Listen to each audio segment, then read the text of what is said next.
I'd like to welcome y'all to the Section My Weight podcast. My name is Harb, joined here by my usual counterpart, Negative Nease, and one of our favorite reoccurring guests. I'm not going to say the favorite, but one of our favorites, Mr. Brett Stanton. How you doing this evening, Brett? Doing good. I'll take it. Yeah. I mean, you're on the podium. I mean, I can't give you a gold medal. I wouldn't expect it out of a Harbin anyway. Maybe during our end of the year awards, we may vote on it. Yeah, we can vote on our favorite special / reoccurring guests. I like it. I like it. Got a little bit of a loaded show. Things could get interesting on this episode. Vols went down to Tuscaloosa. There's a tale of two halves. We'll call it that. We'll get into it more here in a little bit. But Vols fall short to number 11 Alabama, 34-20. Vols led 20-7 at halftime. Gave up 27 unanswered in the second half. Just inexcusable is one word that I would use to describe it. I didn't make the trip down. Nathan, you made the trip down. Tell us a little bit about the trip, your experience in the stadium, the game as a whole, and just your weekend as a whole. Let's hear it. I'm running on fumes, boys. I got probably a total of 7 hours sleep all weekend. The Hornets played Friday night, and I left immediately after the game and drove to Birmingham and got there about 1 o'clock Central Time, 2 o'clock our time, and then we got up at 7 on Saturday morning, got ready, took a shower, Harbin, and it was not a top 5 shower. I'll just tell you that. The Celesta Select Hotel in Birmingham, not a good shower. Was it poor water pressure or heat? No, the water pressure was fine. It was like the soap that the hotel had wouldn't lather up, and I don't know, there's just something I didn't feel good. I don't know, I just didn't feel good when I got done. Well, an easy fix to that would be to take your own soap. Well, I did. I'm a guy that normally takes my own soap. That's what I was going to say. I did, but I'm such a tightwad. When I looked in the shower, I was like, "Oh, they're providing especially something." going to Tuscaloosa. I just use that, and it was not good soap. I understand where you're coming from. I understand. So we went to Tuscaloosa. My uncle's buddy, his son goes to Alabama. Him and his buddy Ben, great kids. Cousin Ben, cousin Chris is what we call him. Hung out with them pregame. It was basically me and my uncle at a college kids tailgate, but they loved having us there. They were so excited that we were coming down, and went to the game and got my hopes up at halftime, and unbelievable second half, and we'll talk about it here in a minute. But I had to sit there and watch the Bama boys smoke a cigar after the game, and some of them didn't know how to light it. They didn't know how to smoke cigars. It was kind of interesting watching them. They had fun. I mean, we got to blow smoke in their face last year, so I guess I had to sit there and take it. But went back to Chris's after the game, and after a couple hours and some chocolate milks got passed around, and it turned into a dance club. And Negative Niece went to bed about 3 o'clock Central Time this morning, and my uncle comes knocking on the door at 7 o'clock Central Time and said, "Let's go." I don't think I slept any in that 3 hours, because there was a party going on across the street that didn't stop. Dogs were barking, people were yelling. I'm running on fumes, but I'm here for the brand, for the show, and I guess we'll talk about the game now, Harbin, right? I don't know. Yeah, I want to hear about the weekend too. Let me tell you one thing though. I was leaving the stadium last night, and I didn't want to be there. I hate losing. I hate going on the road and losing in the SEC. And I kept asking my uncle, I was like, "Can we just drive home? I don't want to be here." Some girl walked up to me and called me a loser and put the L on her forehead. And I turned around and said something I shouldn't have said to her. And I can't stand it, man. I can't take it. I just can't take it. I hate it. I hate this. It's tough, man. Especially after last year. We finally got the monkey off our back, per se. We finally took down Saban and crew, and it's funny with this fan base. I mean, I'm 100% in this boat. If you give us an inch of hope, we're going to try to take a mile for sure. And does us losing this weekend make me want to abandon all hope for this program? Absolutely not. But there was some things that I was irritated with, discouraged with, for lack of a better term, pissed off. And the biggest thing for me in this game was, in my personal opinion, I believe the coaching staff lost this game. Am I putting it fully on Heupel? No. Am I putting it fully on the offensive coordinator or the defensive coordinator, Tim Banks? No, I'm not. I think it was a little bit of a collective effort. Which I don't get paid millions of dollars to coach college football, and I will never pretend to do so. But I want to say that we didn't make any adjustments in the second half, but we did, and they were the wrong ones, especially on offense. I mean, we completely abandoned everything that was working in the first half, from what I saw. Joe looked phenomenal in the first half. He started off 9 for 9 or 10 for 10. And we had a drop or two, which whatever, things are going fine, but I knocked off rhythm a little bit. I think he ended up like 13 of 18 in the first half or something like that. I don't have the exact number in front of me, but things are going great. We forced a key turnover at the end of the first half. We had the majority of the momentum, and we come out in the second half and absolutely lay an egg. Which there were some other variables. I'm not going to touch on that much. I'll let one of y'all else do that. But biggest thing for me is Tennessee, 38 rush attempts, 133 yards, 3.5 yards a carry. On paper, it's not very good. But when you actually look into it, Joe Milton had 15 of those carries for 60 yards. So when you take those away, our running backs ran it 23 times for 70 yards. You're never going to win an SEC game like that, especially on the road against a team like Alabama. We finally had some receivers step up, 99% in the first half. Squirrel White was on his way to having a legacy game, for lack of a better term. I think he had 9 catches for 110 yards in the first half, and he finished for 10 and 111. I mean, Ramel Keaton bounced back a little bit. It was just tough, man.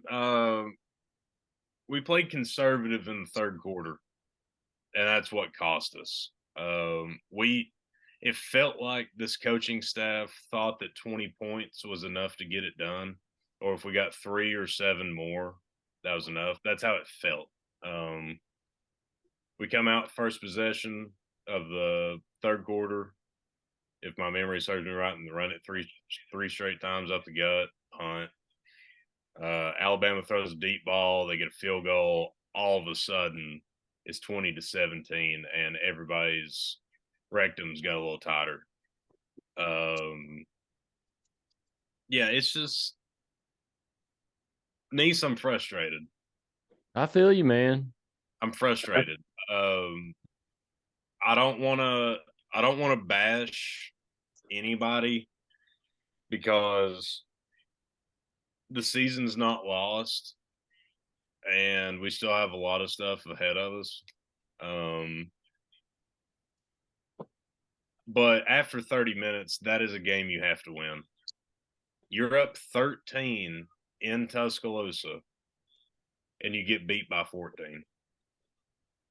Like it's inexcusable. It truly is. And I don't know. I really don't have a ton of words for it. Just to be honest with you, I know that's shocking to most of y'all listening because y'all know how Harbin can get long winded, but I really ain't got a ton, man. Brett, we ain't heard much from you tonight.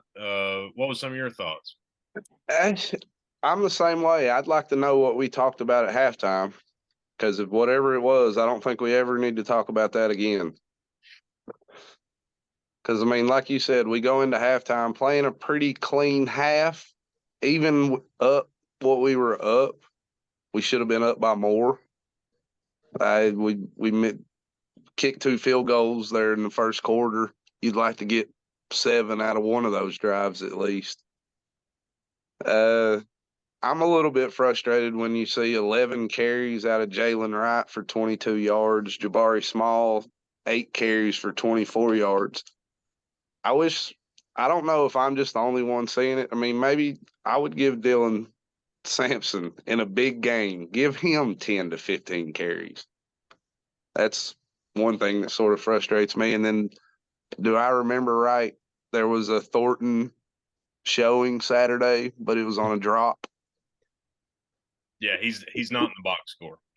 Yeah, I think I remember seeing him out there, and he was one of the drops. He was. Yeah. It was just, I thought I'm with what you said, Harb. I felt like we totally abandoned what we were doing and what was effective in the first half, and it was sort of frustrating. I'm not, like I said, I'm not done on the season or anything. I think we've got a lot to salvage. Joe Milton, I thought, played, you could argue, his best game of the year. It's frustrating. Yeah. And this is my opinion. If I'm wrong, one of y'all please call me out. But if you're rolling like we were in the first quarter, and arguably we should have had 24 or 28 at halftime. But to me, if you've got something working, you got to milk it until they stop it. No. And the thing that I took away was we tried to outsmart Alabama at halftime and get ahead of the adjustments, and we ended up outsmarting ourselves. And in turn, it just made us look like we pissed down our leg. Now, I think that's a pretty good way of describing it. Nathan, did it look any different in the stadium than it did on TV? No, we pissed down our legs. So I'll say start out with a couple good notes that I noticed. I thought Joe Milton, I don't know for the whole game if I would give him a really good grade, but he didn't cost us the game yesterday. He played fairly well, especially in the first half. He played really well. I mean, I thought overall he played better than he did in the Orange Bowl, to be honest. I know he made some big throws in the Orange Bowl, but I thought from start to finish, first quarter till halftime, he was accurate. He was on time with the football. He was putting it where it needed to be. Second half, I don't know. You know, they got backed up there in the back of the end zone or close to the goal line there to start the second half, and they got ultra conservative, which I'll get to in a minute. But I think that they just got ultra conservative because they were afraid of making a mistake. But I thought the receivers played really well in the first half. I mean, I don't know if y'all noticed it or not. Remember last year the receivers would run those comeback routes? We were running those a bunch yesterday, and I hadn't seen that much at all this year. I don't know what happened in the second half. That didn't come around any. I felt like they were letting Joe throw over the middle a little bit more with some slants and some in cutting patterns. I thought he threw it really well. I mean, he was still one of them. He was a tick behind, but they still caught it. But my thing was, I thought defensively, the defensive line played pretty well in the first half. We got pressure on Milroe. Alabama, they couldn't do anything offensively. They had the one drive. But the two things that frustrated me yesterday was, and you all talked about the halftime adjustments. I don't know what happened at halftime. I told one of the guys we were sitting with, I said, Bama's going to come out here. Tennessee's going to have to withstand the storm here for a minute. It's at home. They get the ball first. You knew it was coming at some point. Yeah. And I knew kicking a field goal twice inside the 7-yard line twice. Yep. You think about it, Tennessee goes up 27-7 at halftime instead of 20-7. That's a whole different ballgame. That's 3 scores. That's 3 touchdowns that Bama has to make up. Now they ended up scoring that many, but I think the mindset would have been totally different for Bama at that point. But they come out, they score 2 plays. Tennessee gets the ball after I don't know what in the world. You all watched it on TV. I couldn't hear an explanation on the fair catch, on the kickoff. I've tried to look it up. I still haven't figured out what went on with that. So I'm not real sure what was going on there. But Tennessee was backed up, and it goes back to, I'm going to rant. And let me preface this by saying, I'm not saying Josh Heupel needs to be fired or anything, but he makes $5 million or whatever it is a year, so I can rip on him. But the last 2 games he's coached really strangely. I don't know what he's doing. Going forward on the 4th downs, deep in your own territory, they got away with it because we got an interception in the end zone for a touchback. And then he went forward in the second half on his own 50-yard line when Bama had momentum, and we gave him a short field, and they went down and scored their 3rd score of the second half. I just don't know why. And he did that against A&M a couple times. He's all over the place with his 4th down calls right now. I don't know if he's trying to make something happen to keep us from getting in bad spots, but he's putting us in bad spots when it doesn't work out. And then I really think this coaching staff, even though Milton wasn't a problem yesterday, I thought he played fine. He did what we needed him to do. But it's obvious they don't trust this dude. I mean, we're backed up at our goal line and we run it up the middle 3 times in a row. Do you think they're doing that last year with Hendon Hooker? Absolutely not. The offense is just so vanilla, so no imagination to it right now. And I don't think it's all because Alex Golish left, because Josh Heupel is the mastermind behind all this. Even though Golish was probably a big part of it, but I don't think play calling or their scheme it's just so bland. There's no imagination to it. In Alabama, to me, it looked like in the second half, they stacked the box and said, you got to beat us outside. And our receivers aren't very good. They couldn't get separation. Nobody was open in the second half. We couldn't run the football. Defensively, we couldn't get off the field. We gave up a lot of big chunk plays. I don't know what happened at halftime. I don't know what adjustments they make. I couldn't really tell, but it was just frustrating watching the contrast in halves of football. We looked like in the first half, we didn't care that we were playing in Bryant-Denny Stadium, which, by the way, was not very loud at all yesterday. The only time it got loud was late in the game, but we were playing carefree. It was total opposite of Florida, where they looked tight, they looked nervous, they looked scared. Josh Heupel was coaching really weird that game. It was total opposite, and then it just fell to pieces in the second half. But I'm a little frustrated with Heupel and his guys right now because I can't figure out what they're doing. There's no imagination on offense, and they're making some really strange decisions on managing the game. And I believe that along with some officiating yesterday, I think it cost them the game yesterday. I don't think it was necessarily, there were some plays that didn't get made. Ramel Keaton dropped the ball that would have made it a 3rd and 2 instead of a 3rd and 10. And this offense isn't built to get 10 yards a play right now. It's just little things like that's killing this team right now. And if they don't figure it out and clean it up, they've still got 2 tough road games coming up, one of them next week. They don't figure it out, they're staring a 7-5 season in the face in a hurry.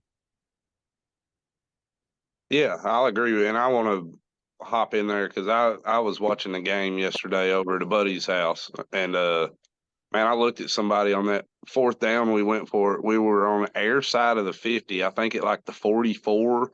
What was that, mid to 3rd quarter? Yeah. I think we, at that point, were still up 3 points. Yeah. And we weren't moving the ball very effectively. So you're thinking, we can't get 3 yards if we run the ball. And do we trust Joe Milton to really put him in an opportunity to have to make a throw right there? I didn't. I didn't think Josh Heupel did, and we still went for it. That was. I looked at a guy next to me and I said, if we don't get this, I think the game's over. And It sure enough, was. it was. Brett, you played quarterback. Why, when we're in these 4th and short, and I know it's our offense, but we have a 250 or 60-pound quarterback. Why are we in the shotgun on 4th and 1? I don't understand. I just don't get it. I was going to pop in earlier. My dad has some sayings, and a lot of them I can't say on the air. But one of them, and it goes back to a lot of coaching. I coached Little League football, and we coached together for years. And man, he used to be a big believer of let's not overcoach ourselves. Do what's working. And we kind of just got away from that. It was frustrating. Yeah.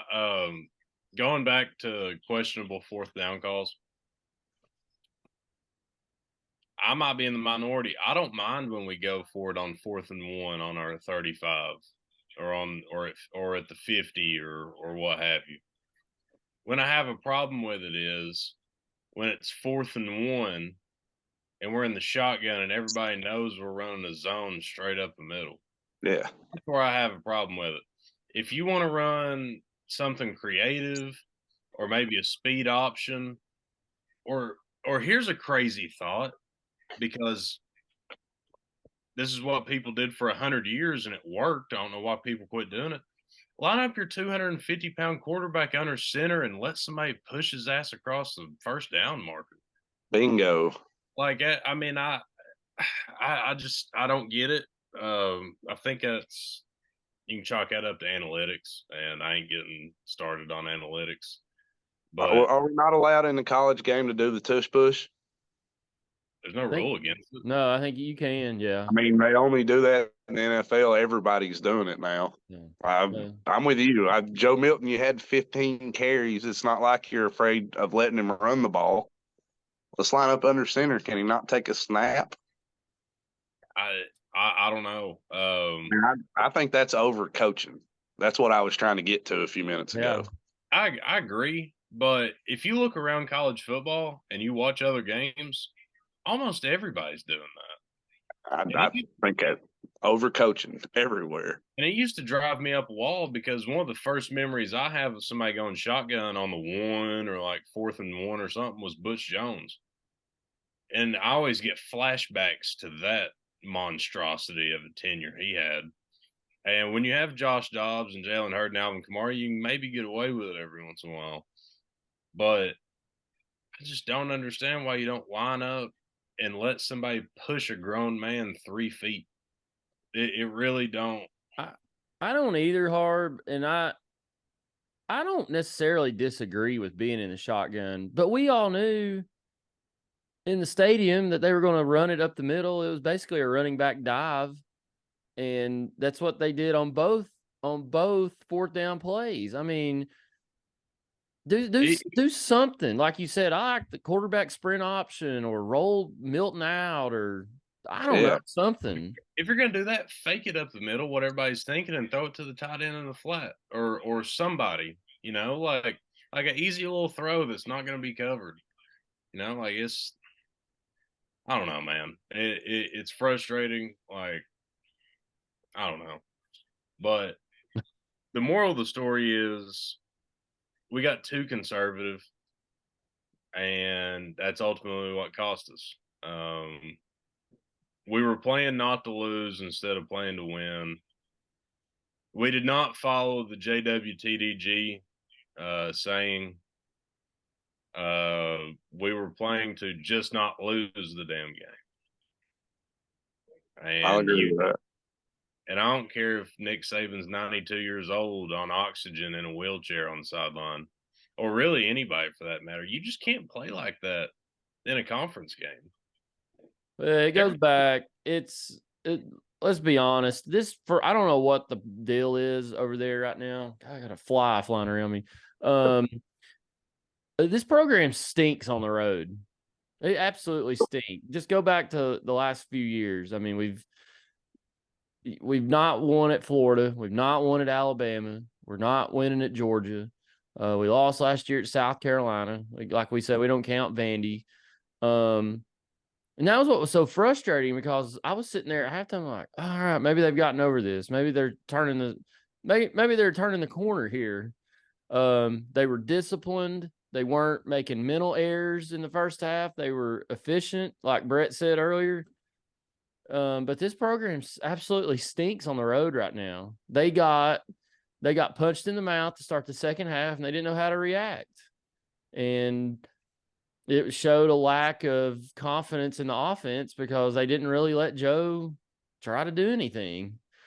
It's like they tried to play, we're going to line up, we run the football really well, let's line up and run it. And we couldn't run it. We just could not run it, except for Joe Milton. I mean, he had a good day. One adjustment I did notice watching. It seemed like a lot in the second half. I thought we did a real good job getting pressure on Milroe, keeping him in the pocket, which I thought was the key to the game. We did a real clean job of that in the first half.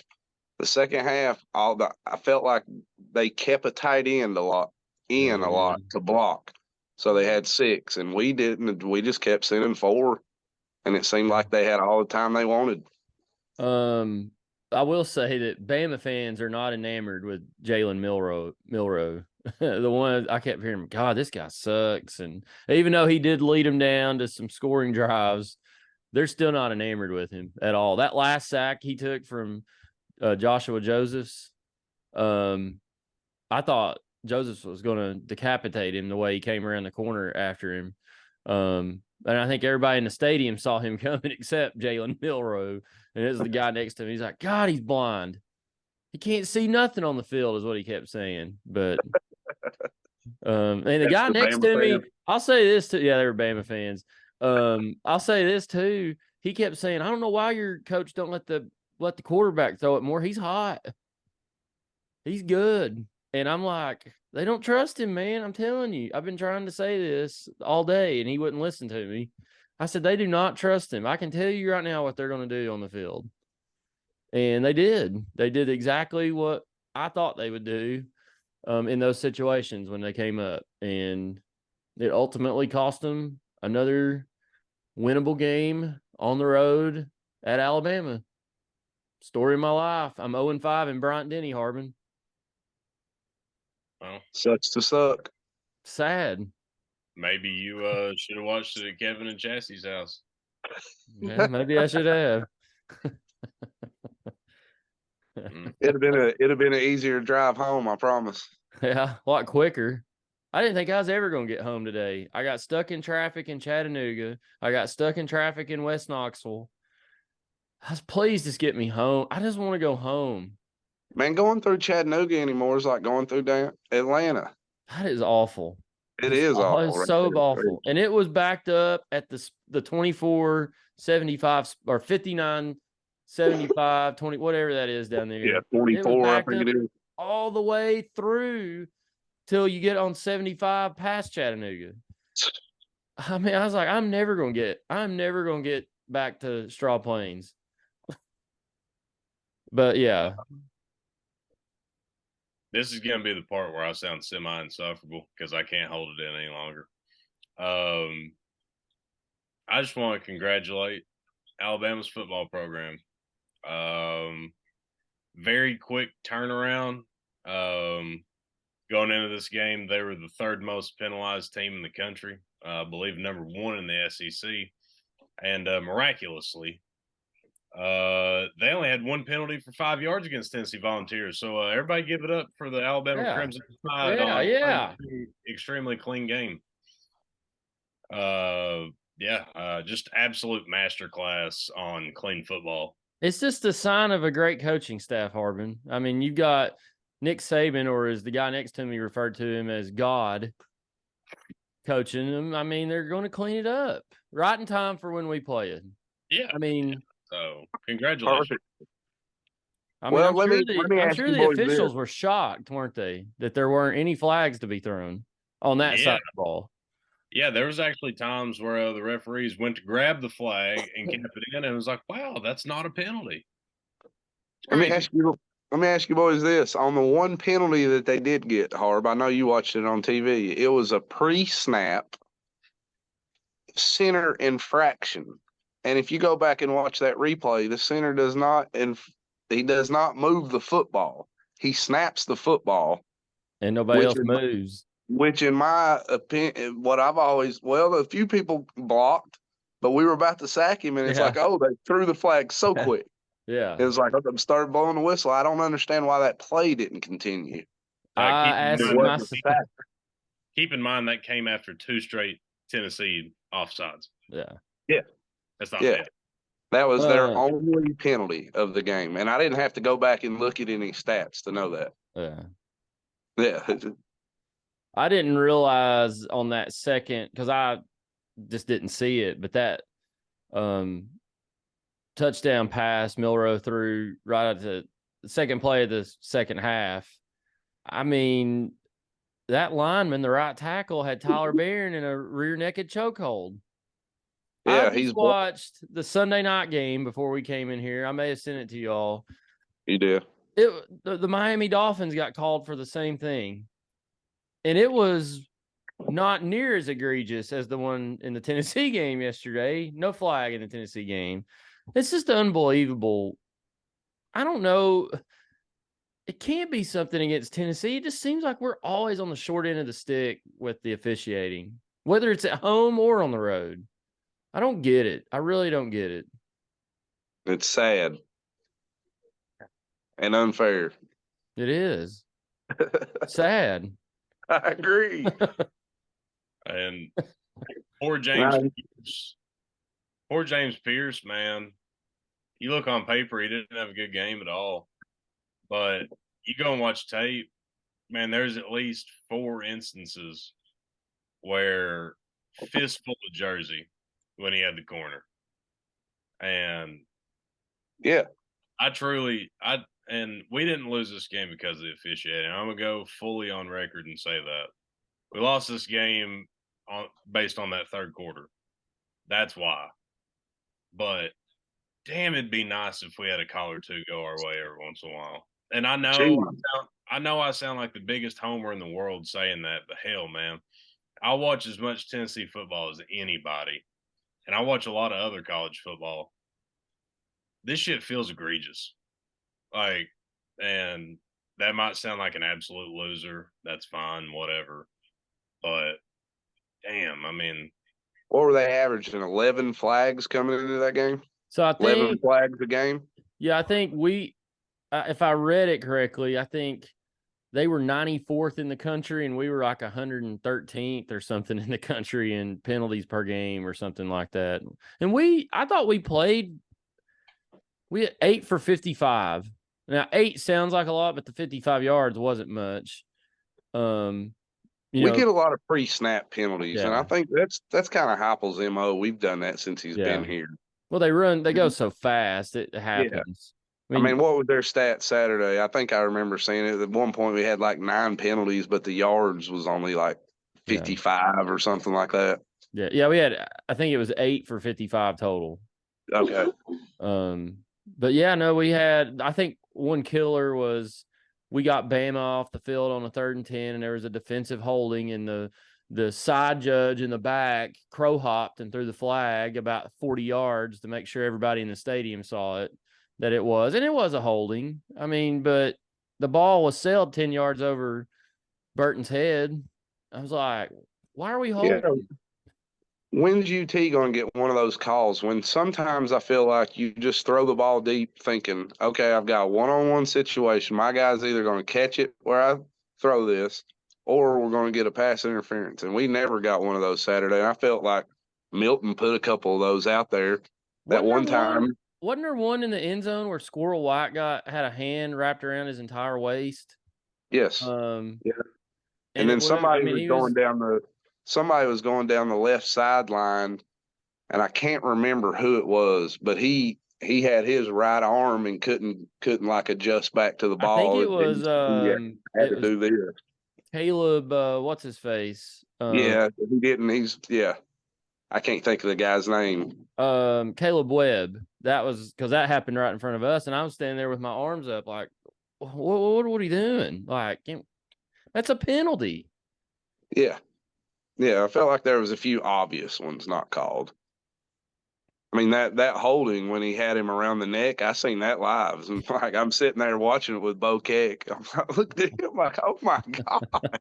He just WWE choke slammed him. So I guess my question is what does this program do from here? Because we got Kentucky coming up this weekend, going up to Kroger Stadium or Field or whatever it's called. We can't really make fun of that anymore because our arena is Food City Center now. Unbelievable. But that's what I was on that basketball podcast this week, and I was looking at the schedule and I said, yeah, that game's at the Food City Center. And I was like, wait a minute, that's Thompson Bowling. I'm not calling it the Food City Center.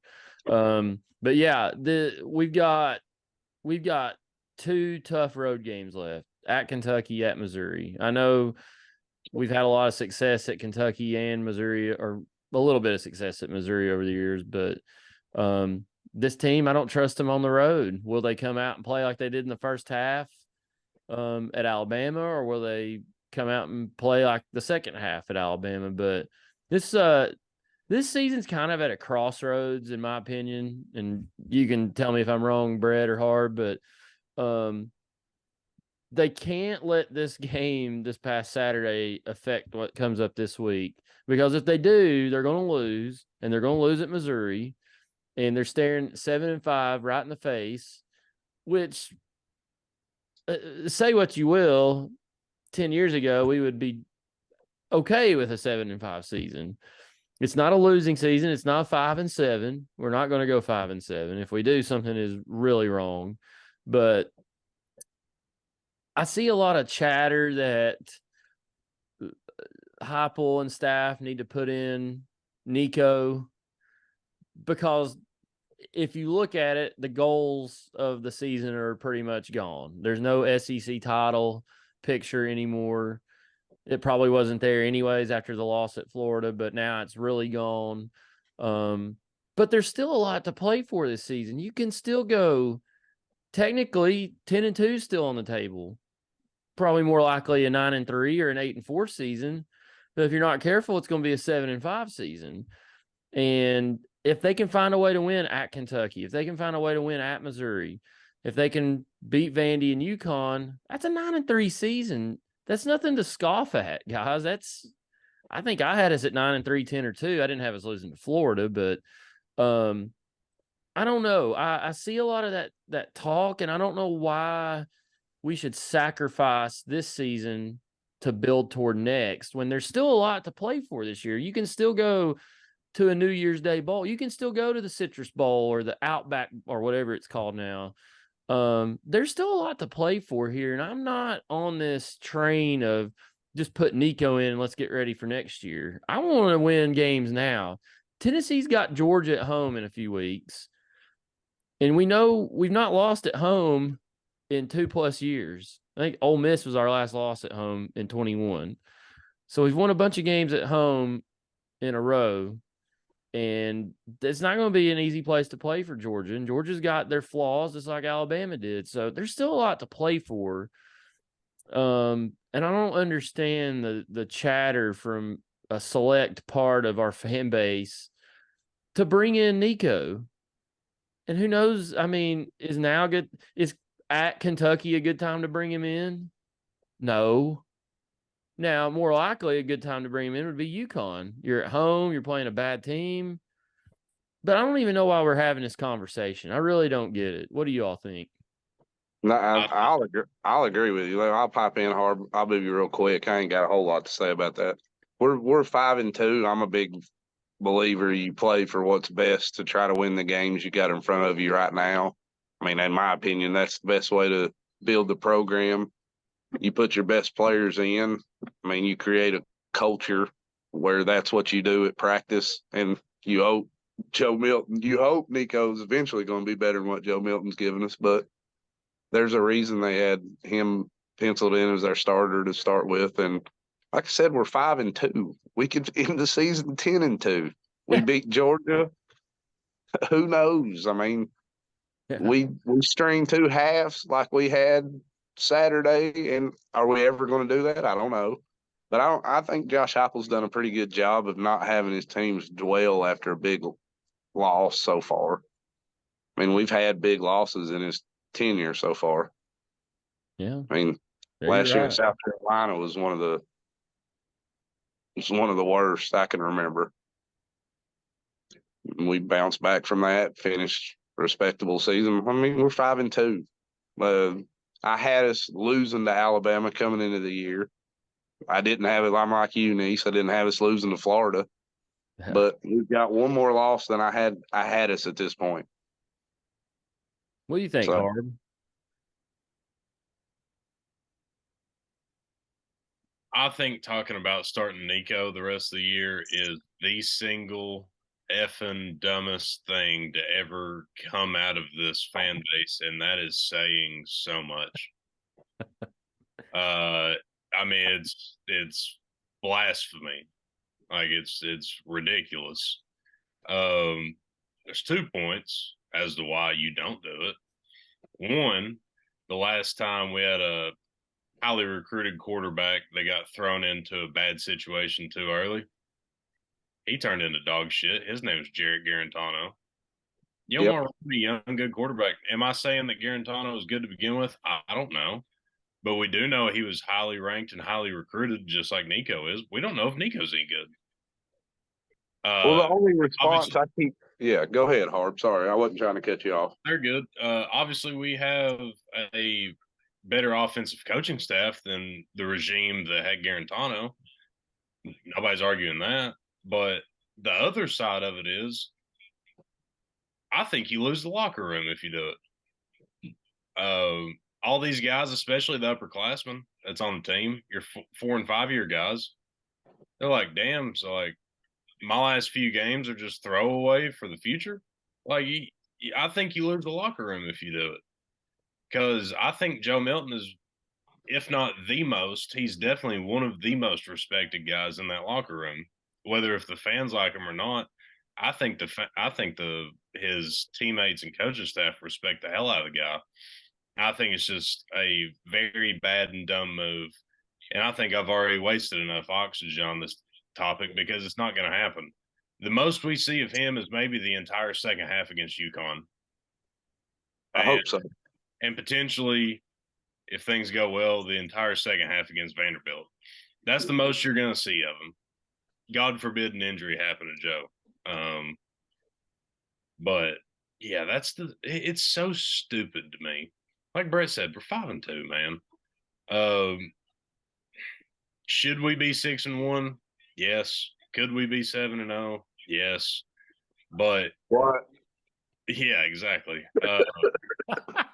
I mean, it's not like we're 3-4 and we lost to A&M and shit like that. I mean, what are we doing, Nease?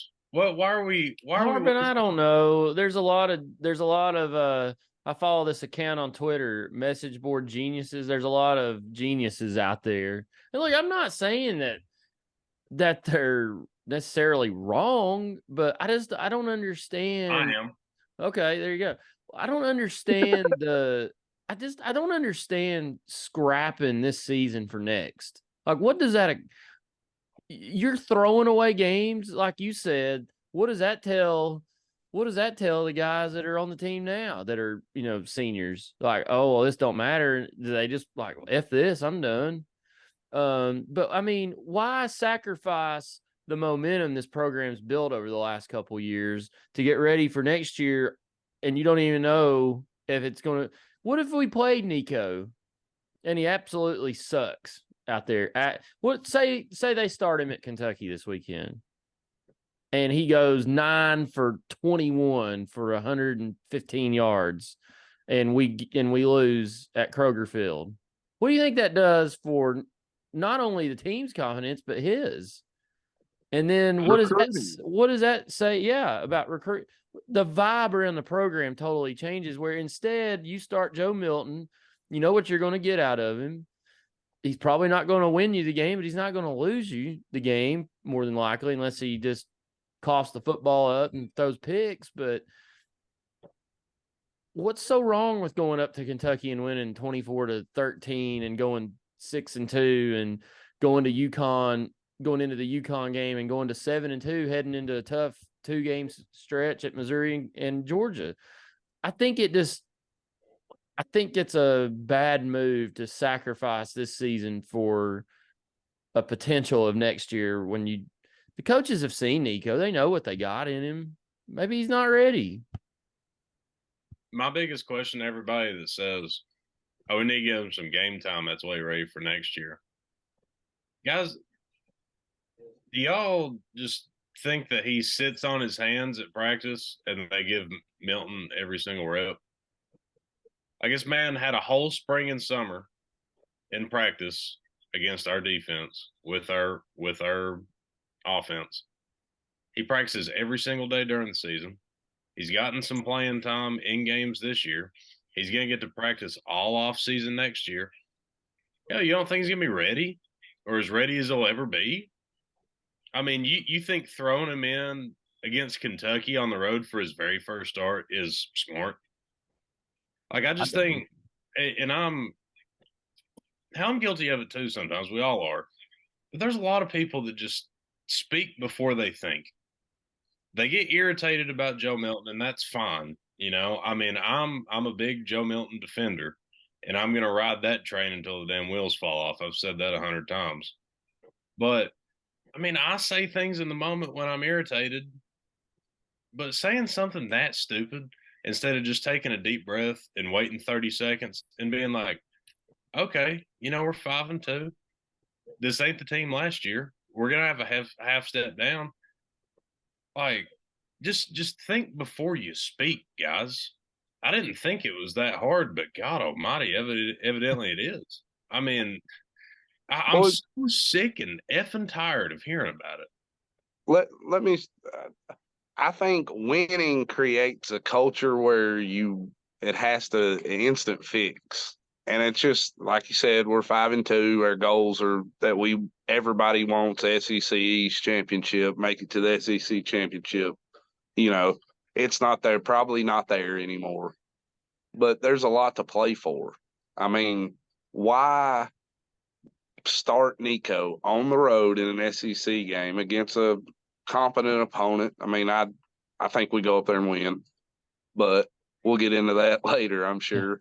But I think Joe Milton, the only response I can get out of the people that want Nico in when I say, what's wrong with redshirting him this year, is they're like, well, we don't need to redshirt him. He's not going to be here 4 years anyway. I'm like, well, when's the last time we had a 5-star come in here and be one of those that could leave early? Y'all, I mean, winning kind of creates a short memory. I mean, do we want another 4-year train at JG? We had that. I'm not ready for that again. We need to, if the coaches think it's the best idea to sit his ass out and let him get a year under his belt, I'm in for that. I'm like you. I hope he plays the whole second half against UConn. Yeah. I am actively rooting for that. Yeah, that's the only response I can get is he's not going to be here 4 years anyway. I'm like, when's the last time we had a quarterback leave early? Yeah. How do they know? You know, I mean, I'm like, I hope so, but yeah, like you all say, I mean, the last time we put a 5-star, highly recruited quarterback into a situation he wasn't ready for, we got to watch that progress for 4 years. And another thing, I don't want to be Debbie Downer or speak this into existence. 5-star quarterbacks hit at about a 50% clip. I mean, and the numbers show it. I mean, I remember this probably 8 or 9, 10 years ago. Blake Barnett was one of the highest rated quarterbacks coming out of high school ever. He went to Alabama. He never saw the field, and he ended up finishing his career at like UNLV or some shit. And everybody was trying to figure out how that happened. I mean, it happens. Well, I mean, you look at Alabama's roster right now. They've got Ty Simpson on there, and he's not. They gave him a shot to play, and he stunk. He was a 5-star guy that wanted to come to Tennessee under Pruitt, but when Pruitt left, Heupel got in late on him, and he didn't it didn't pan out with us, but he's riding the pine in Tuscaloosa. So you're right. It's not a given that these 5 stars will come in. And how many Deshaun Watsons are there out there, you know? But I also want to make it clear, I'm not rooting for Nico not to be good. You know, Yeah. I think that goes back to, I think you try to win the games now.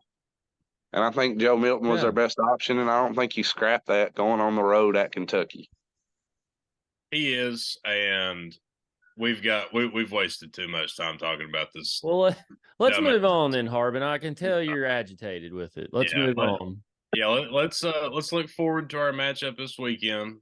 We got a big game this weekend. Both of us are kind of reeling a bit, kind of licking our wounds.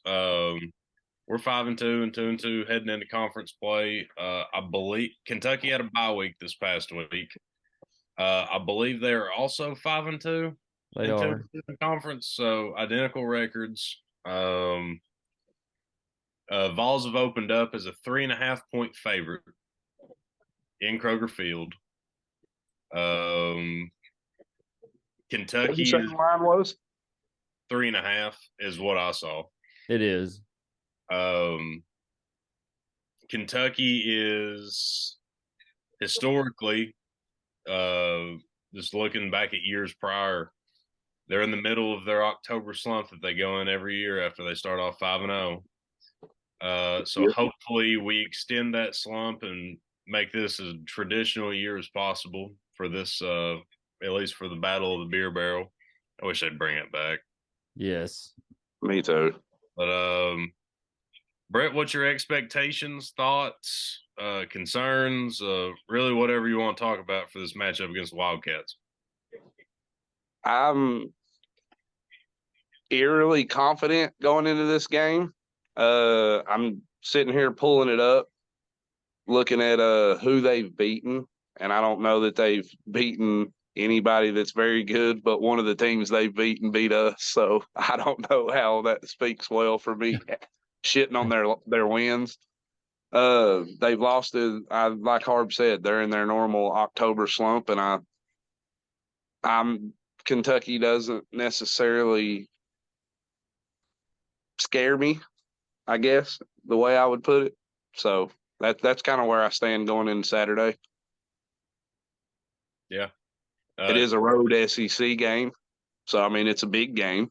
Sure. Nease, what do you think, bub? Well, I was just looking here. You said the line was Tennessee 3.5. So you can kind of look at it. If this game was in Neyland, it'd probably what, Harbin, 6.5, 7, something like that, probably.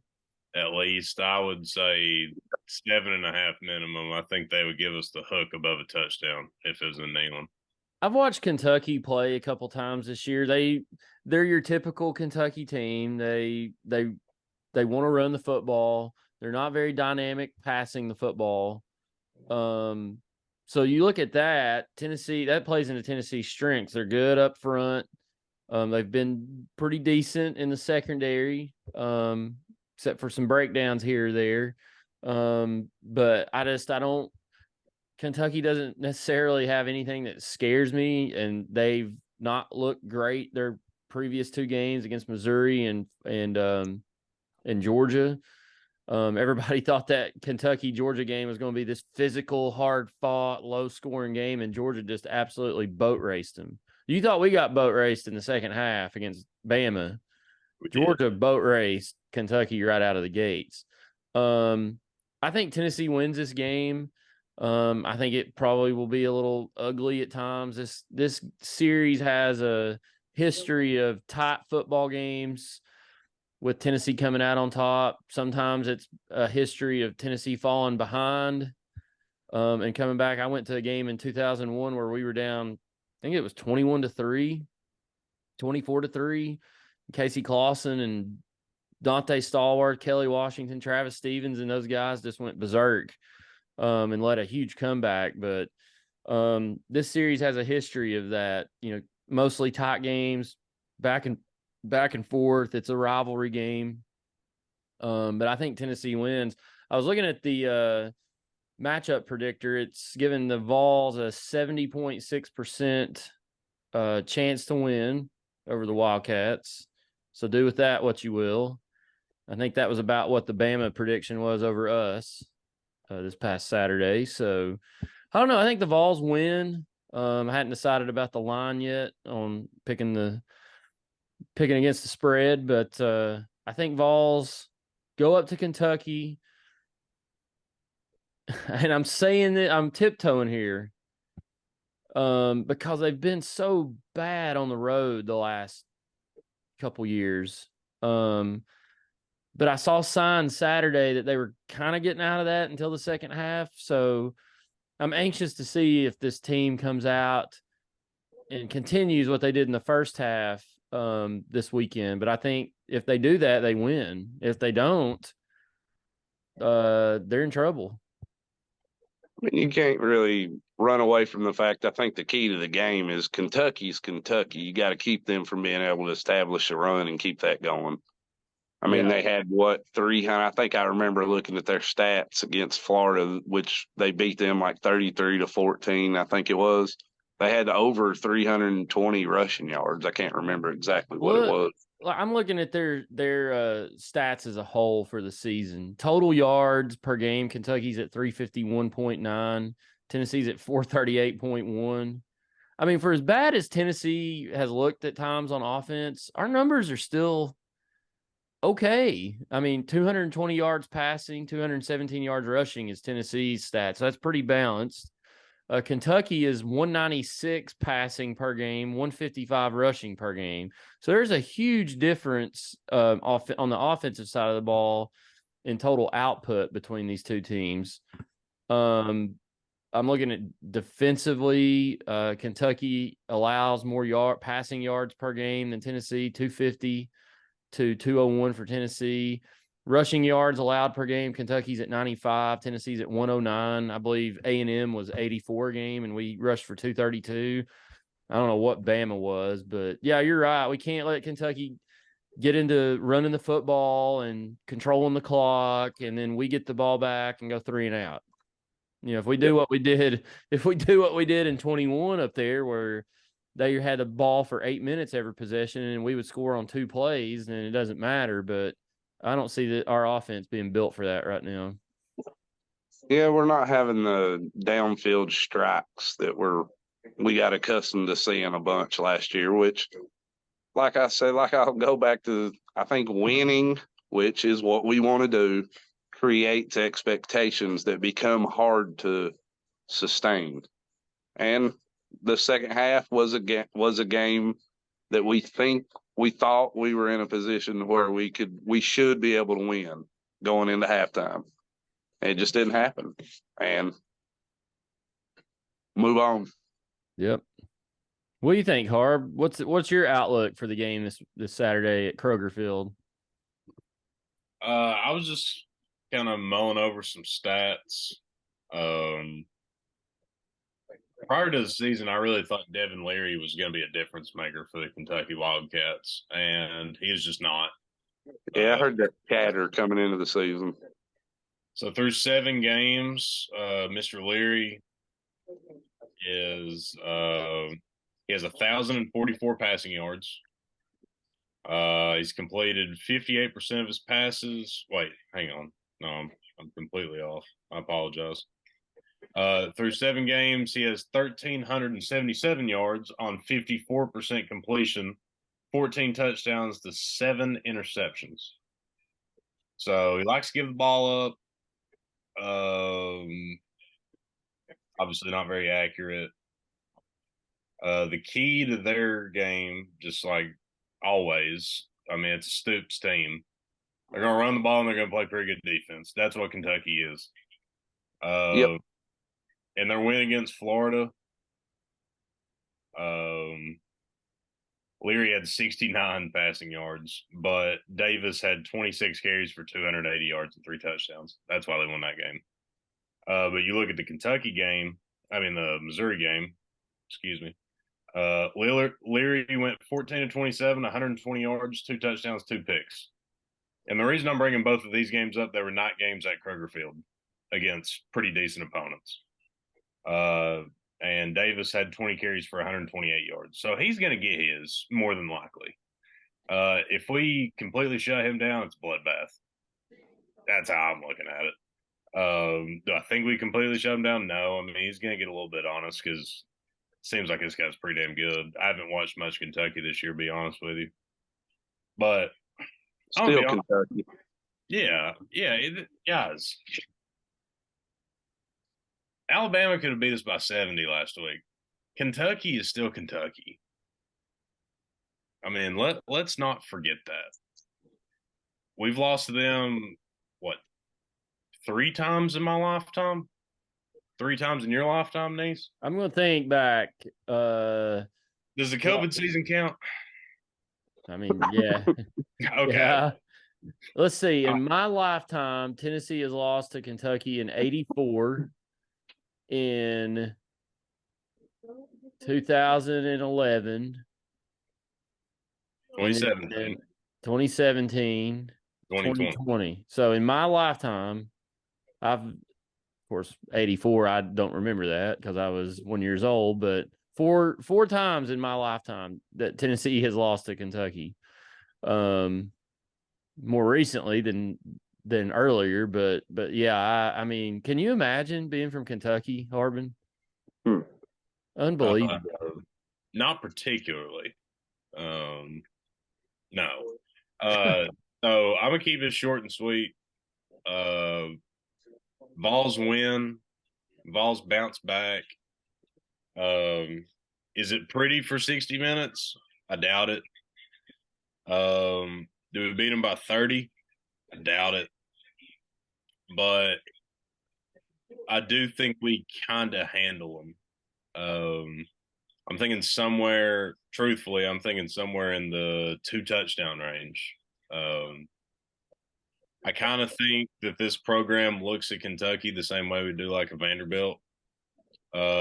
We don't play well on the road, but I just don't think Lexington or Nashville change those things. Obviously, Nashville. Do you think we look at Kentucky the way Florida and Alabama look at us? Yes. I think we do. I think, truthfully, I do think they won't admit it, but I think Florida and Alabama respect us more than we respect Kentucky, though. Yeah. Just because of what we used to be, that's still lingering in the back of their head. They're like, damn, they could wake up at any given time. You know, just like if Florida fell off the wagon and we started beating them every year, you know, I mean, hell might freeze over when that happens. But you know what I mean? Like it'd be the same thing. Man, I'm just not worried about Kentucky. I'm just not. This isn't February. We're not playing in Rupp against the Rupparees. Like, I mean, maybe we'll have the officials on our side this weekend. I wouldn't bet money on that. It is an SEC game. I doubt that. Yeah, that's true. Are you going, Harbin? Last week you said there was some rumblings that you may be going. What's happening with that? There is a chance. It's not a large chance. I pretty much have to fall into it, or somebody pretty much pick me up and put me in the back of their pickup truck at this point. So my uncle, yesterday, he's like, "Man, you got to go to the game. You got to go to the Kentucky game." I just don't know. I'm tired. I don't want to go. I've been up there a lot over the years. I've never been, so it'd be cool to go. Yeah, you should go. If you get a chance to go, you should go. It's not a bad place to watch a game. It's not overly loud or anything like that. But I haven't been up there since they redid the stadium. I don't think I have. The last time I was there was 2011 when we lost, and I said I'm never coming back. I've seen all I really probably should have gone back. It used to be an annual trip for me, was going to the Kentucky game, but I haven't been in 12 years now. So, but yeah, it's if you get a chance, you should go, Harb. What? Yeah, I might. It's still up in the air. It's plus money for sure. But the way I see this game unfolding is they're going to run it a little bit on us, but I think we're going to get an early turnover. I think we're going to capitalize on it, maybe go up by 10 or so. and they're going to have to throw the ball more than what they want to, and they're not going to be able to establish the run game as much as Stoops wants to. I think Stoops wants to run it 30, 35 times a game minimum. But he's already thrown 7 interceptions this year. We have a good secondary. Obviously, our front seven's very good as well. I think we force at least 1 turnover. For some reason, I'm thinking 2 or more. And I think that helps us win in the 14 to 17 point range. That's kind of how I'm looking at this. Are you going to give a score prediction? Yeah, I'll go Vols 31, Kentucky 14. Nease, you wanna go? You want me to? I'll go. So I make these predictions. You got to look at a stat. The A&M game was the first time Heupel won a game not scoring 30-plus points. Am I wrong on that, or is that correct? I don't know if it's his whole career, but I think at Tennessee he's not won a game if they haven't scored at least 30 points. So I was sitting here trying to think like, let's see, Tennessee 27 to whatever. And I'm like, well, wait a minute. Josh Heupel coach teams don't win games under 30 points. So if I think Tennessee's going to win, you almost got to say they got to score 30-plus points. I still think Tennessee gets Josh Heupel his second win with scoring under 30. I think they win 27 to 17 or 27 to 20, something like that. I think we're all in agreement. I think there's 2 X factors going into this game, especially playing Kentucky. I think one of them is if we can get up early, like Harb said, maybe we get them to press. They start wanting to throw the ball a little bit more than they normally would want to, or have to throw the ball more than they would want to. And they can't really establish the run like they can. Their front seven's big.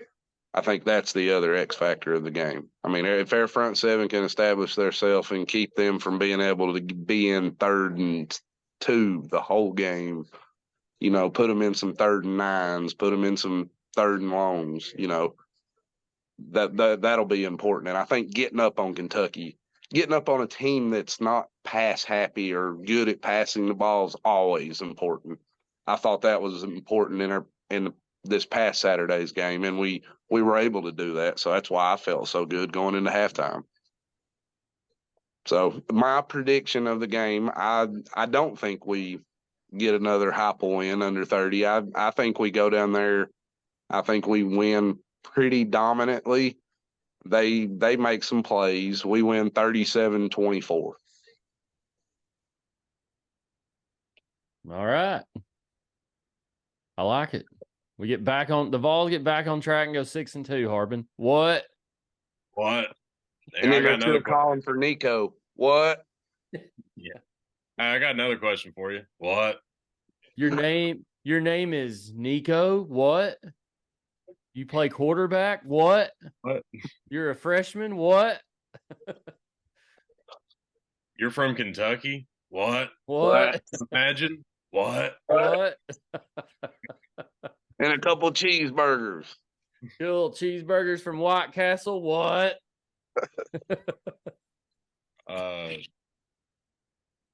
Yeah, I don't give a shit about Kentucky. Nope. There we go. Excuse the crudeness, but let's just get that out of the way. We're all thinking it. I don't care about them. We're gonna get back on track. We're gonna get to 6-2, and we're gonna salvage a 9 to 10 win season. That's just the bottom line. You want to go ahead? Sorry. No. I think that's where we're headed. Kentucky's still Kentucky. I mean, they got and Missouri's good. Now, I'm not taking anything away from Missouri, but they got up 14-0 at home in a night game and got beat 38-21. Yeah. Now, correct me if I'm wrong, but didn't Kentucky lose their all-world quarterback, Will Levis? Oh, I forgot. What? I forgot. Okay, I was just making sure. Wow, that's a What? that's a difference maker. Somebody enlighten me. Surely he is a franchise quarterback and a starter for one of the 32 NFL franchises. Nease, is is Will Levis starting in the NFL? Who? Will Levis. What? What? Who's Will Okay, Levis? Do you see where Will Oh, Levis's old lady left him? Remember her from the I did draft? see that. I did see that on Twitter. Yeah. They always Oh, show I that forgot. picture of her at the draft. It's great. I saw him holding the clipboard in London after QB1 for the Titans went down. And surely God, Will Levis would have got him. No, they sent in QB2. There's a cat from Liberty that looks like he's throwing opposite handed. He He does. does. He does. He looks like a lefty throwing right-handed. My God. Long story short is I wasn't scared of Kentucky when they had all world Will Levis. I damn sure ain't scared of Kentucky after they don't have One of my favorite Will wins Levis. was that Kentucky game last year. I mean, they came in here. They Oh obviously yeah. had a lot of flaws last year, but they came in here high as a kite. It kind of reminded me back when we used to beat Georgia all the time. They'd come in here all pumped up, high as a kite, and we would put them in their place. But I feel like that's kind of how we are with Kentucky as a program anymore, and I expect that to continue this weekend. And if it doesn't, they go up there and struggle. They're gonna have issues the rest of the year. But I think they go up there and hopefully get it back on track. Correct me if I'm wrong, but it seems like we always play them kind of on the downside of their Yeah, October yeah, slump. And we're yeah, always that game that if they win, they could have a damn good year. yeah. But we normally crash those hopes pretty quickly. We usually crush their spirits until they beat Louisville at the end of the year. So what we got on the SEC slate this weekend, Harb? Besides the Vols and the Wildcats at Kroger Field. All right. So, kicking the day off at noon on ESPN. Um, got a real pillow fight. We got the South Carolina Gamecocks traveling to College Station to take on the Texas A&M Aggies. Will Shane Beamer be in a walking boot? Good question. I hope so. I really hope I so. do too.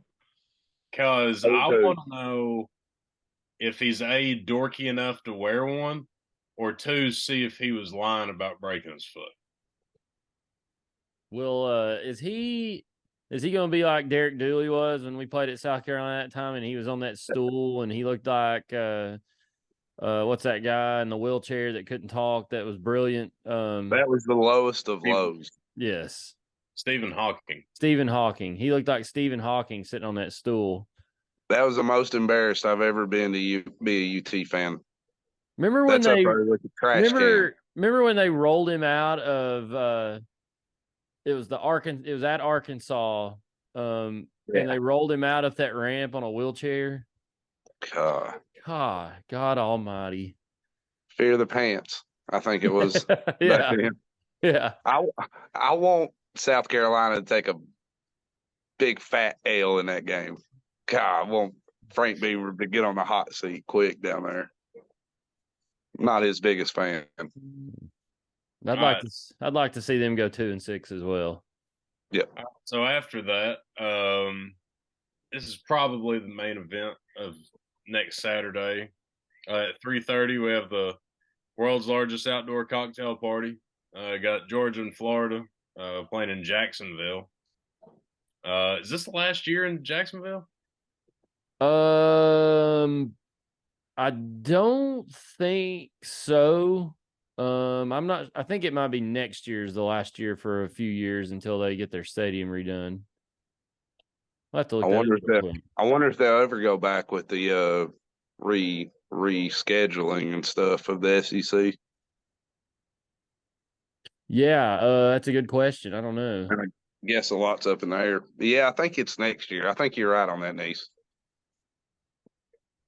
All right. So Georgia's a 14.5 point favorite, according to ESPN. be interesting to see how Georgia plays after everything that's went on revolving around Brock Bowers and whatnot. I'd expect them to still handle business against Florida, truthfully, but it's a rivalry game. You never know. Kicking off at the same time, hidden on the SEC network, we got the Mississippi State Bulldogs traveling to Auburn, take on the Tigers. Ooh. Bottom of the dweller of the West, right? That's just gonna be ugly football.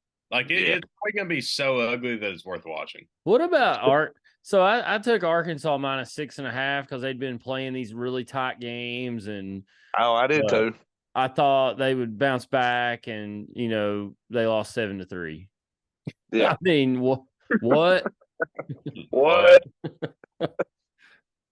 And then kicking off 30 minutes after the Vols on the SEC network, we have the Vanderbilt Commodores marching down to Oxford to take on the Ole Miss Rebels. So that'll be a laugher. Yeah. Yes, it will. Real quick, I just want to talk about Ole Miss just for very, very minimal time. Ole Miss down the stretch has Vandy, A&M, at Georgia, Louisiana Monroe, and then the Egg Bowl. There is still, well, they're more than likely not going to go to Atlanta unless we got some chaos. But 10-2, or I mean, hell, I don't think anybody's writing them off against Georgia, are they? There's a lot of uncertainty around Georgia. Ole Miss has a pretty decent chance of running the table and going to the SEC championship game. Obviously, they would need LSU to beat Alabama, which is very doable. But yeah, they'd actually need Bama to lose twice, because Bama's only loss is against Texas. They're undefeated in conference. Oh yeah, I forgot about that. So yeah, Bama would basically have to lose to LSU and then probably Auburn. I don't know who else Alabama plays besides LSU and Auburn. Yeah, but pretty strong season at Ole Miss, to be honest with you. I don't see them. I mean, I don't think A&M beats them, and I mean anything can happen in the Egg Bowl, but Mississippi State's not good. So I think you're looking at 10-2 minimum for Ole Miss. So just quick shout out to the Rebels. Good season. Lane. And across the country for next week, nothing crazy. Yeah, I looked at it earlier. I've got it. I'm pulling it up. Oregon, Utah. Yep. And we have Duke, Louisville. That will be a very good game. Or it should be, at least. Is there outside of that, not a whole lot going on. Not a very eventful Saturday, boys. No, which is what I expect at Kentucky. It's a Saturday. If the weather's good, you can go to the golf course Saturday morning and play around, and then come back home and watch football the rest of the day. Bingo. Or just get up and never leave the couch in the morning for the whole day. Even though there's nothing on, but there's still football on. In my case, I'll be coaching a little league football. Nice. I will not. I will. So you want to do the haters and losers of the week? Absolutely. Yeah. Who wants to go first? Who wants to lead us off? Well, Nease, who won last week, or did you not post the poll? I didn't. Imagine. I think the chances are that it doesn't get posted more than it does get posted. Yeah. I always forget. I'm always like, I want people to listen to the show, and then so I waited. I'm like, I'll wait a few days and post it, and then I forget about it. So, all right. Try to remember to remind you like Wednesday. Yeah, you'll have to remind me. I'm getting forgetful in my old age. Old age. Between we the three of us, we ought to be able to remember a post. Surely. What? Since we don't have any statistics to go off of, we'll just switch up the batting order. I'll lead us off this time. I think I went last couple times in a row, so I'll lead us off. Then we can have. I mean, I'm going last. I hadn't went last yet in my 2 appearances. there you go. Nease will go after me, and then we'll have Brett. Okay. If you're a recurring listener, or if you just pay attention to everyday life, you know that there is an unfathomable amount of haters and losers each and every week on this big place that we call Earth. So obviously, you can have a candidate that we don't mention, and that doesn't mean it's not a viable candidate because there's a ton to pull from. But I'd like to pick one. I'm gonna pick a guy that has been labeled a prodigy, has been labeled once in a generation. But in my opinion, it's just a guy that lays eggs in the only big games that he plays, and that guy's name is Caleb Williams. Not only did Caleb Williams pretty much throw away his entire Heisman campaign or any hope that he had of going back to back last week against Notre Dame when he threw 3 picks in the first half and got absolutely boat raced by a team that couldn't beat Louisville. He has a chance to bounce back and get some revenge on the Utes of Utah. And what's he do? He goes 0-3 against Utah in the last 13 months. So and he lost to them one day after saying whoever drafts him, he wants partial ownership in their football team. Yeah, I think it's because he didn't paint his knuckles. Oh yeah, he didn't go to Claire's and get his nails done. Yeah, wasn't he the one that painted or was it his nails? Okay, it was his nails. Yeah. Okay, even gayer. And it was an expletive, so I'm not going to say it, but his nails read F word and yeah, that's what it was. MD for Notre Dame. Good thing he didn't do that last year because he would have been a meme for this year. But yeah, this guy's a clown. He just reeks of entitlement and arrogance, in my opinion. If you really want to break it down, I don't want to blame a grown man for a kid's actions, but I think it's the Lincoln Riley effect if we really want to get into it. We've seen this behavior before from Lincoln Riley quarterbacks between Kyler Murray's one, Baker Mayfield's another one. I love Baker Mayfield. I'm not knocking him, but the guy is what he is, you know. Big Baker guy here. Yeah, I love Baker Mayfield.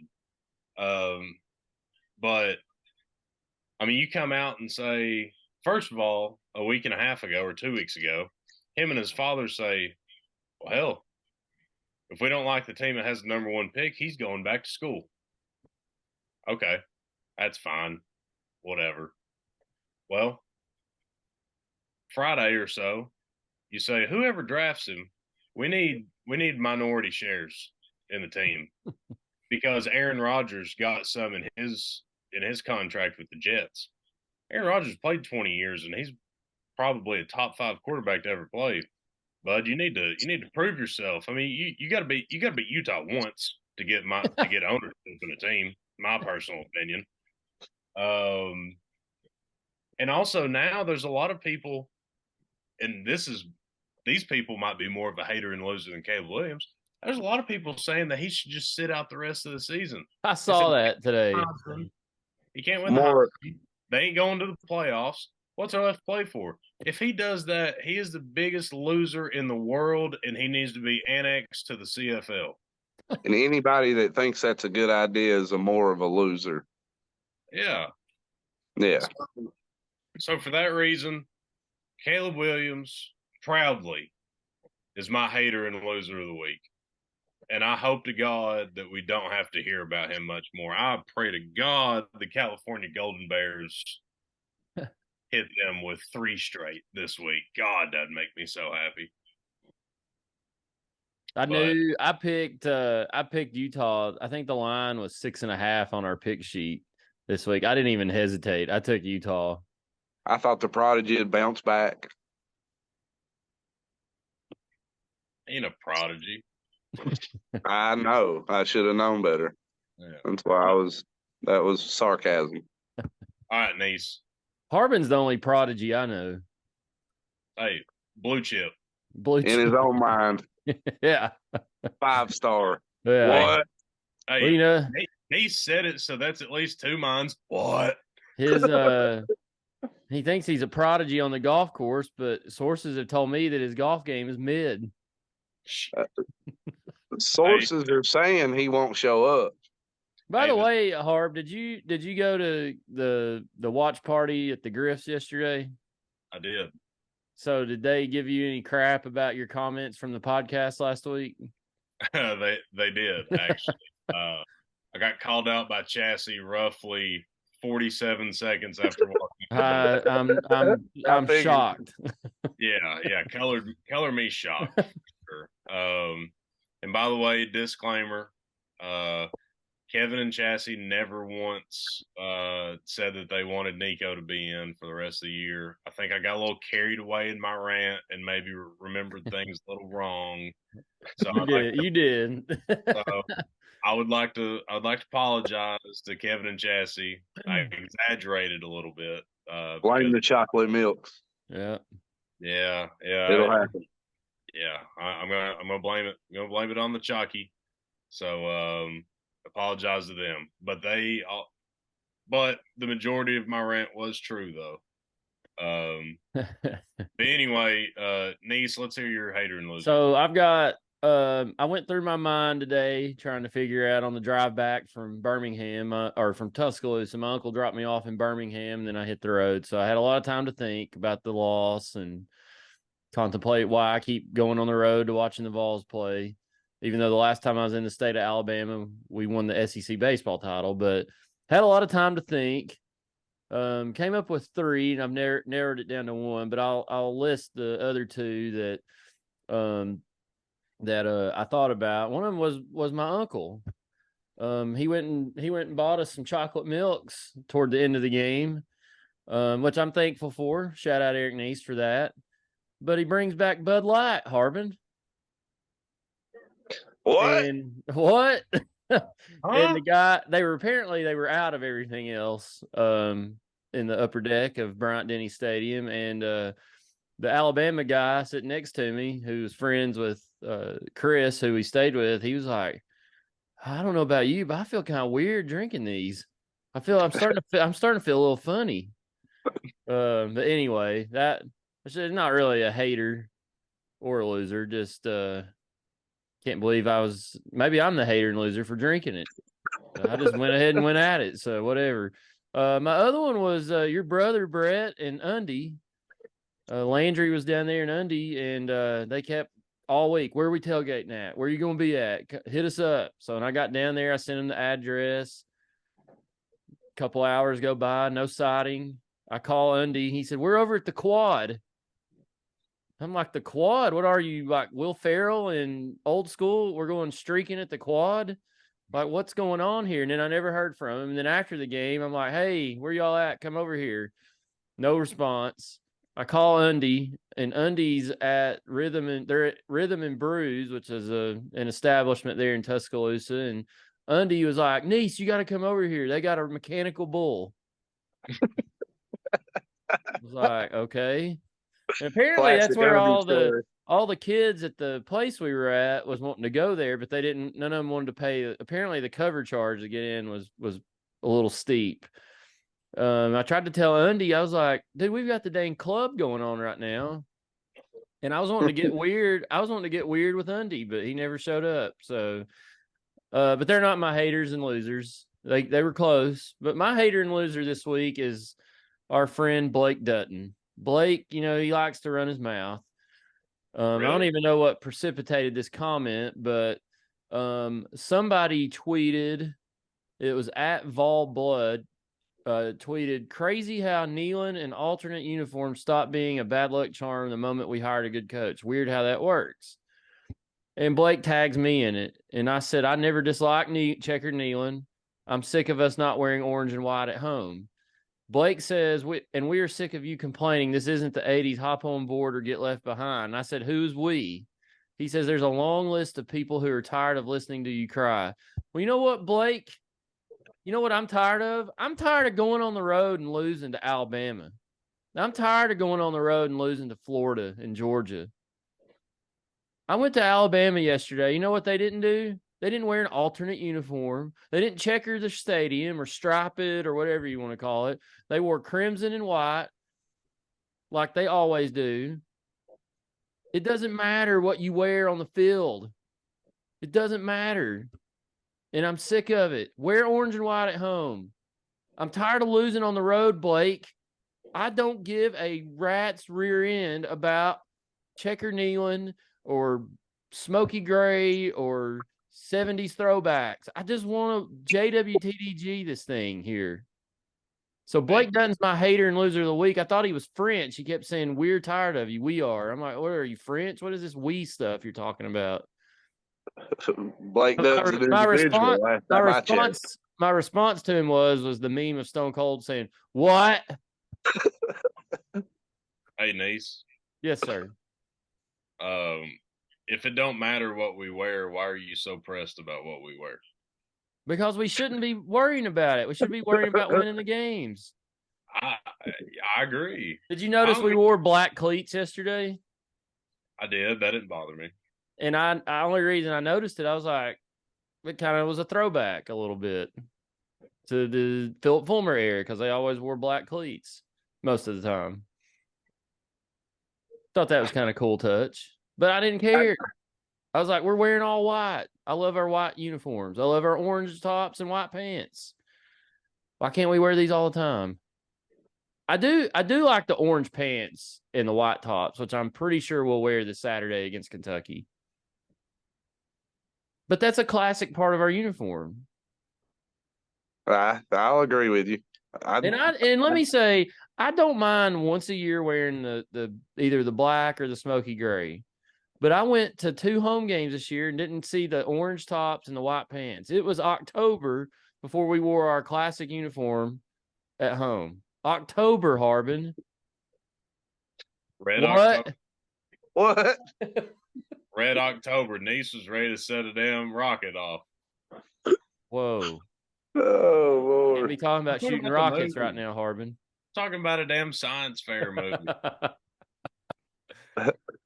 All right, Brett, who's your hater and loser? Well, you both have pretty good nomination. Caleb Williams is a loser, and we all know Blake Dutton is. So there's that. But I think I got an easy winner. You'll have to tell me. I kept trying to come up with a reference for who I would compare my hater and loser team. It's a team. And it's somebody that's always there but can't ever get the job done. And I kept wanting to go to like the 90s Braves, but they actually won one. So it's not even that good. So mine is the Mascot Mafia. We've got 2 members actually here. So Nease, me and you both are one of the members.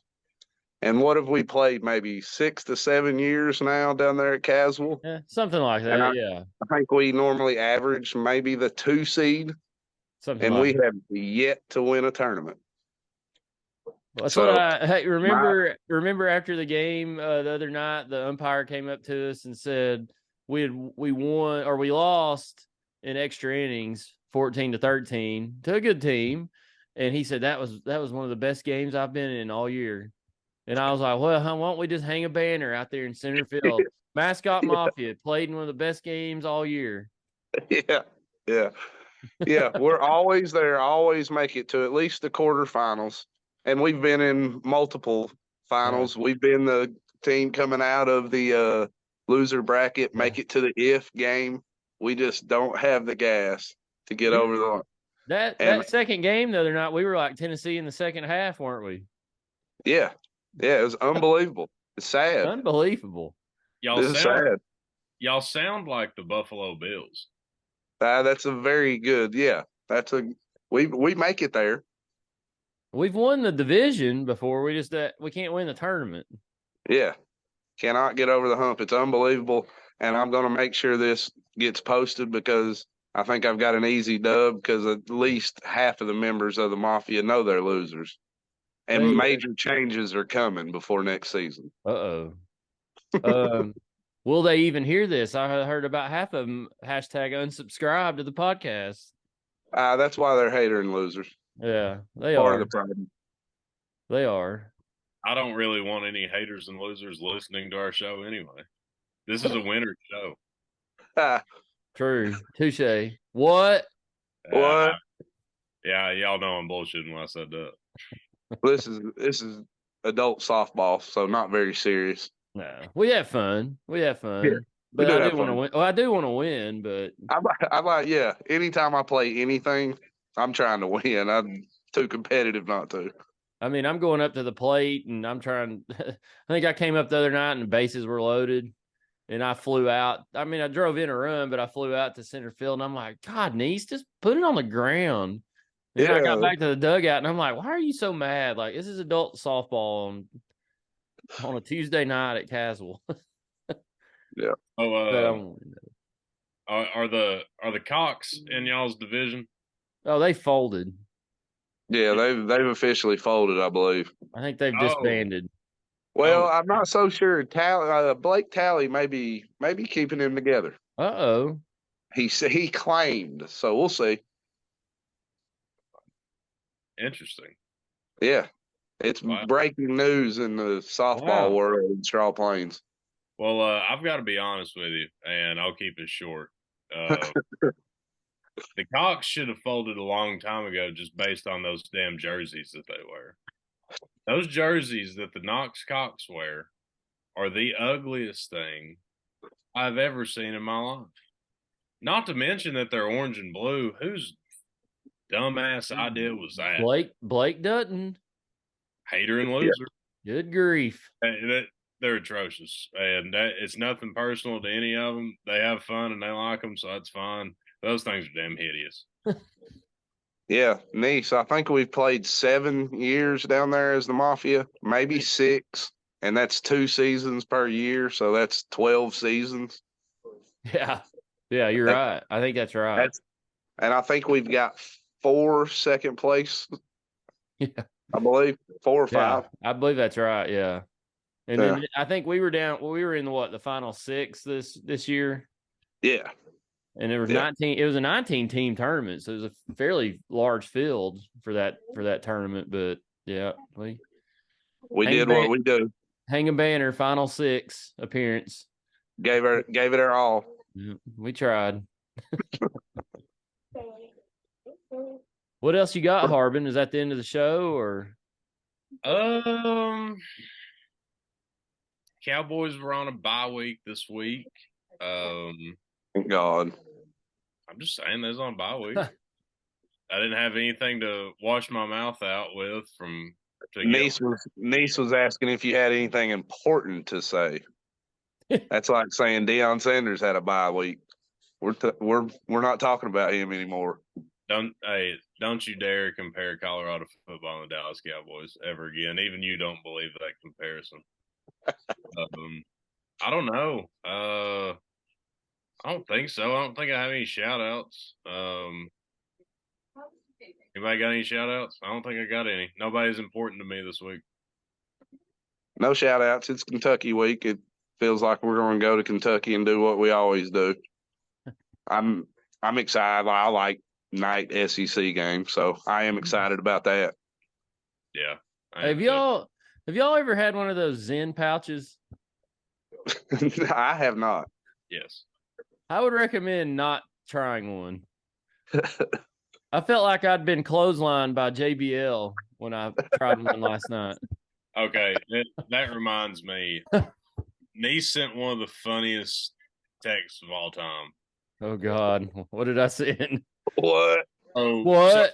So for over an hour, in we have a group message. Me, Nease, Day Day, and Big Montana. Oh, I see it here. We were bitching, going back and forth, talking about the game.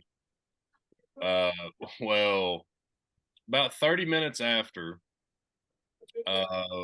Nease just randomly, I'm not going to say word for word what he said, but he voiced his displeasure with the city of Tuscaloosa.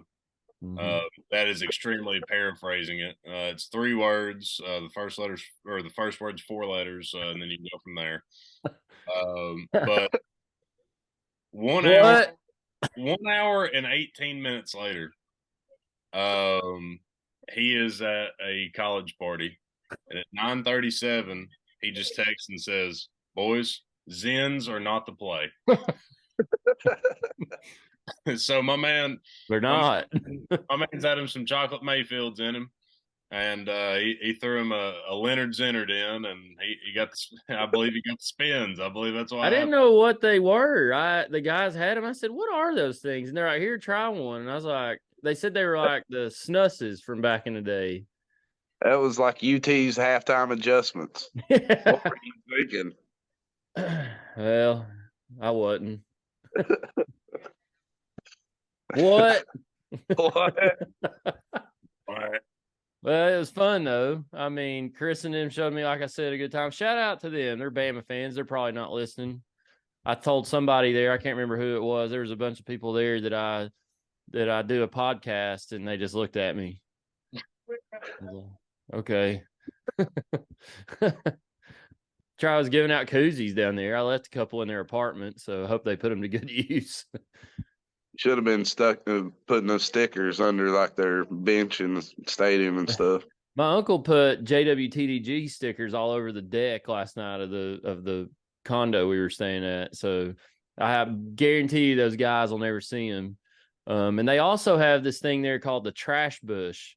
So there's these shrubs below their patio deck, and they just chuck all of their chocolate milk bottles and food plates and everything. And I looked down there this morning before we left, and it is filled with garbage. I was like, who picks that up? Like, is there like a janitor walks through or something? Because I asked the guys, they're like, well, I don't pick it up. Trash bush. What? Trash bush. What? It's all decomposable. True, yeah. It goes Yeah. into the soil. It's and biodegradable. It bush. That way it helps Yeah. get more trash. It's Yeah, it's biodegradable. What? It's science, Nice. It's science. Yeah. Biodegradable. What? What? Well, Harb, I appreciate you hosting the show this week. I just didn't have the energy. It's all good, man. Energy vampires have gotten me this week. It's all good. We're a team. When one of us don't have our A game, we're expected to step up and lead the way. I think the second half of this show definitely went better than the second half of the game. Oh, so I forgot to mention very quickly before we head out, Tennessee basketball was picked preseason SEC champions by the media. I went on the Hoops Southbound podcast early last week and recorded. I think it came out on like Wednesday or Thursday. So if you hadn't listened to it, my in-depth analysis of the Tennessee basketball season's on there. Cool basketball show. They really break down a lot of basketball in the South mainly, but they're previewing every SEC team on their show. So if you hadn't checked out the Tennessee one yet, yours truly's on there. So check it out. But Vols are pick number 1. I think we were talking before we recorded, Harbin. You know, Harbin said, "What'd you say about the Vols basketball, Harbin?" We're gonna finish second in the SEC in the regular season. We're gonna lose to. It don't matter who we lose to. We're gonna lose in the semifinals of the SEC tournament. We're probably gonna get a 3 seed in the national tournament and losing the round of 32. We're gonna run into a white hot 6 seed that goes to the Final Four. That's what we talked about on that show when I was on there. It's like, can Tennessee get over that hump? I mean, are they going to run into somebody like that, or are they going to be the team that gets hot and beat the teams they're supposed to? I mean, that's the key to this. And I don't know. I think this team has got a chance to be better this year than they were last year because they've added Dalton Connect to the outside who can score. And that'll help Vescovy. And then when Ziegler comes back, and then you got Triple J, and then the guys down low, you got Awaka has developed hopefully over the off season. What? Adu, what? Mayshak, what? I would like to formally say I'm gonna announce it on this is October 22nd. I am gonna be the flag bearer, the torch bearer, whatever you want to call it, of the Dalton Connect fan club. I think that boy is going to be electric, and I think he's going to be a huge part of this team. And I think he's something that this team has been missing for a while. He might be the missing piece. He's a 3-level scorer. He can absolutely fill it up. He's playing at Tennessee. He's going to play some pretty good defense. I think he's due for. I think he's going to have a big year, and I am already hopping on board. And I say you better hop on now before it gets too full because that boy is going to be a fan favorite. Calling it. And they're ranked, I think, 9th preseason. Ken Palm's got them at like 7 or 8. So there's going to be a lot of buzz and hype around this team. But the one thing we talked about on there, and I didn't really realize it until we started going through it, their schedule is brutal. Absolutely. Their non-conference schedule is absolutely brutal. Wisconsin, then you go to Maui, and there's Purdue. There's a chance to play either Purdue, Gonzaga, Kansas, and then they do play Syracuse. What? And then they host Illinois at Thompson. What? I mean, they're non-NC State and San Antonio. Their non-conference schedule is really brutal. But basketball under Barnes is, well, I guess kind of before even Barnes has kind of changed. When we were younger, basketball was one of those. It was, you didn't really think, you almost had a preseason in basketball. Yeah. Our non-conference schedule used to be so bad. Yeah. I mean, it was like you didn't have to pay attention to them before the season because you had 7, 8 easy wins that you kind of got a feel for what you had. Yeah. Now we're playing top 10 teams in the first 5, 6 games of the season, which I like. I'd rather do that. They could actually have not a great record, but not have a bad season because of just who they're playing. So yeah, that's something to watch out for. What happens when you get good? The cream rises to the top, and once you get to the top, you play everybody at the top. I mean, yeah, I like it. Yeah. All right, boys, I'm out. I got to go edit this thing and go to bed. All right. Go to Kentucky and bring that beer barrel back, baby. Get up there, Harb. Bonnie used to always close out Monday nights. We are out of time. Thank you all for joining us. Back on the road against Kentucky. Could you imagine? I couldn't. What? Next time we'll all be together will be for the UConn game. Hope to see all your shining faces. But for myself, Negative Nease, and Brett, this has been the Section YY8 podcast.